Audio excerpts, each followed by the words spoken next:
man has taken a 17-year-old Geo Storm and turned it into one of the few full battery-powered cars in the metro. Fox News' Dave Freilich is live in Prairie Village right now to show us that car. Dave? That's right, Susan. This is that Geo, the 91 Geo. Brian McInashie says he bought the car for about $700. He spent $6,500 on it so far all together to get it road ready. Now he says he averages about 2 cents per mile when he's on the road in terms of the hit he takes on his electric bill and it's charged to his house. McInashie says a while back he attended an electric car club meeting and got interested in building an electric car of his own. He found a light enough car in the Geo and he located it in a junkyard outside of town that he started building. He says the car can go as fast as any other on the road. It gets about 35 miles per charge. As for rebuilding the car itself, McInashie says it was easy for him because he makes a living selling batteries for remote-controlled cars and planes, and the setup here is remarkably similar. The car is basically an RC car. The only difference is it's full scale. There's no difference. It still has a motor. It still has batteries. It has a controller. Now, McInashie says he's got deep cycle marine batteries in the cars, which you're looking at right there, about 10 of them in this car. That cost about $1,500 altogether. Said if you had lithium batteries in a car like this, similar size, which you could do, that would cost about $40,000 to $50,000 to do in a car like this, but then you can get about 135 miles per charge.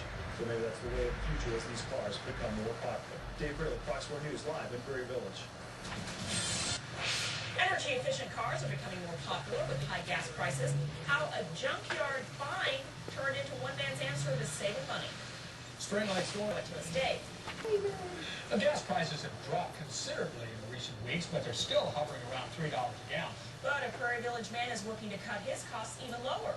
He's building an electric car. Fox 4's Dave Freilich live in Prairie Village to show it to this day. That's right. It was a 20-year-old vehicle found in a junkyard, but thanks to a dramatic makeover, what we really got here is a car of the future. I don't know, 8-10 bags of groceries. Brian McInashie was formally introduced to electric cars about 4 months ago after attending a meeting of electric car enthusiasts. He got interested and started looking for a car of his own to convert. He found it when he found a 91 Geo in a junkyard outside of town.